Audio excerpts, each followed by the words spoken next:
Wave का एक दौर चलेगा, लोग परेशान होंगे, किन किन इलाकों में किस तरीके की गर्मियों का असर पड़ने वाला है? अगर आप पिछले 5-6 दिनों की बात करें तो हीट वेव कंडीशंस है वो साउथ पेनिनसुलर इंडिया में प्रिवेल कर रही थी। स्पेसिफिकली जो इलाके थे वो नॉर्थ इंटीरियर कर्नाटका, रायलसीमा, तमिलनाडु, आंध्र प्रदेश, इन राज्यों में हीट वेव था, जिसके लिए हमने कल और परसों 2 दिन पहले ऑरेंज अलर्ट भी दे रखा था। उसका हमारा अभी आने वाले दिनों में हमारा अनुमान यही है कि वहां पे थंडरस्टॉर्म रेनफॉल एक्टिविटी के कारण क्या है कि टेम्परेचर्स में गिरावट आनी स्टार्ट हो जाएगी। तो हो सकता है कि आज एक आधा स्टेशन नॉर्थ इंटीरियर कर्नाटका में हीट वेव का ग्रिप में आ जाए, अदरवाइज वहां टेम्परेचर्स फॉल हो जाएंगे।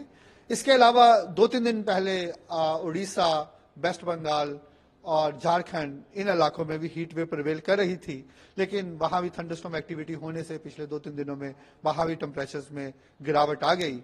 अगर आप बाकी हिस्सों में बात करें तो अभी सौराष्ट्र कच्छ में जो टेम्परेचर्स हैं कुछ स्टेशंस में, 1-2 स्टेशंस में अब नॉर्मल हैं। वहां हो सकता है कि isolated mean 1-2 stations heat wave की ग्रिप में आ जाए आने वाले 2-3 दिनों में। और इसके अलावा जो इंडिया मेट्रोलॉजिकल डिपार्टमेंट है वो हॉट एंड ह्यूमिड का भी वार्निंग देता है पिछले 2 सालों से। उसमें हॉट एंड ह्यूमिड क्या है, जब स्टेशंस का टेम्परेचर सामान्य से 3 डिग्री से ज्यादा होता है और वहां पे जो ह्यूमिडिटी है वो सामान्य से ज्यादा होती है। जब ये दोनों फैक्टर होते हैं तो लोग ज्यादा डिस्कम्फर्ट फील करते हैं। वो जैसे केरला में है, तमिलनाडु में है, वो कंडीशंस केरला में आने वाले 4-5 दिनों में रहेगी। इसके अलावा Tamil Nadu, coastal Karnataka, Rayalaseema and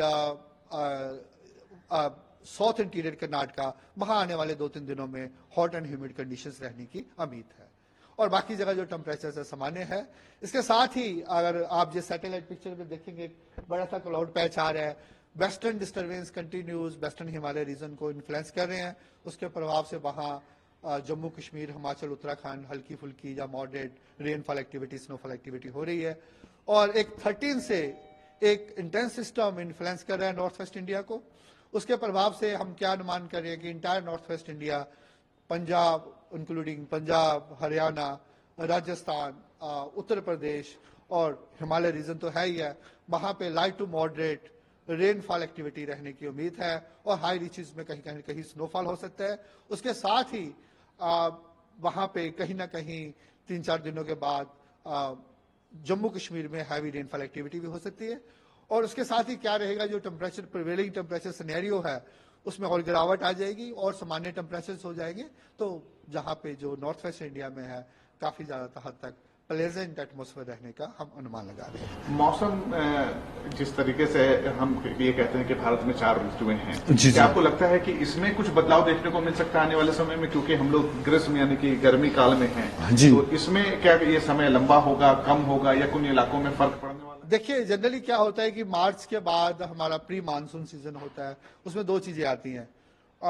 temperatures में इंक्रीजिंग टेंडेंसी देखी जाती है, टेम्परेचर बढ़ने लगते हैं। जैसे मैक्सिमम जो टेम्परेचर्स होते हैं मई में होते हैं पूरे इंडिया में, लेकिन मार्च से ही टेम्परेचर बढ़ने स्टार्ट हो जाते हैं। जनरली अगर मैं सैटेलाइट के माध्यम से बताऊं, जनरली मार्च में क्या होता है कि साउथ पेनिनसुलर इंडिया में टेम्परेचर ज्यादा होते हैं। फिर जैसे ही हम अप्रैल में आते हैं पूरा सेंट्रल इंडिया में टेम्परेचर बढ़ने स्टार्ट हो जाते हैं।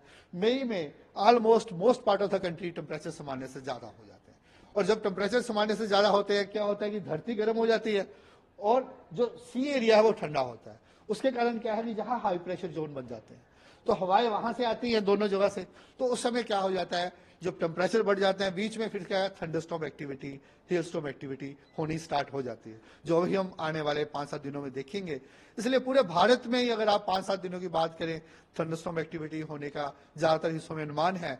जिसके कारण क्या है कि जब थंडरस्टॉर्म एक्टिविटी होता है टेम्परेचर्स में बहुत ज्यादा बढ़ोतरी नहीं देखी जाती और टेम्परेचर सामान्य से कमी होने का अनुमान है। सर, आपने प्री मानसून की बात करी, तो क्या कैसे हम इसको मानेंगे कि गर्मी काल और उसके बाद मानसून कैसे आएगा, कितने दिनों बाद आएगा? देखिए, मानसून का जो है अभी तो हमारा कोई स्टेटमेंट नहीं है। जब हम अभी देंगे इसके बाद तो एक प्रेस कॉन्फ्रेंस करते हैं, उसके बाद ही हम स्टेटमेंट देते हैं। अभी तो प्री मानसून है, उसके लिए आने वाले 4-5 दिनों का मैंने आपको सामान्य दिख रहा आने वाले समय। देखिए, उसके लिए हम कोई कमेंट नहीं कर सकते। वो तो अभी आने वाले 4-5 दिनों का मैं बता रहा हूँ, ऐसा रहेगा।